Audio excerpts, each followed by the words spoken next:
حالت احرام میں بیوی سے بوس و کنار ہو گیا تو کیا حکم ہے؟ چنانچہ اگر کسی محرم نے حالت احرام میں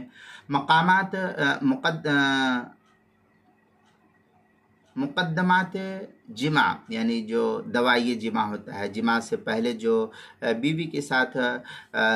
کیا جاتا ہے بوس و کنار وغیرہ، تو مقدمات جمع کو اختیار کر لیا، مثلا بیوی سے مباشرت فاحشہ کی باتیں کر لی، بوسہ لے لیا، چمہ لے لیا، یا شہوت کے ساتھ اس کو چھو لیا، تو ایسی صورت میں چاہے انزال ہوا ہو یا نہ ہوا ہو، بہر صورت اس پر دم واجب ہوگا، لیکن دوائی جمع سے حج فاسد نہیں ہوتا ہے۔ چنانچہ مناسک ملا علی قاری کے اندر ہے حتی لو وطی فیما دونہما ای من الافخاذ ونحوہا، اس طریقے کی عبارت کافی تفصیلی ہے، مناسک ملا علی قاری صفحہ 335 پر اس کو نقل کیا۔ آگے ہے فعلیہ دمن،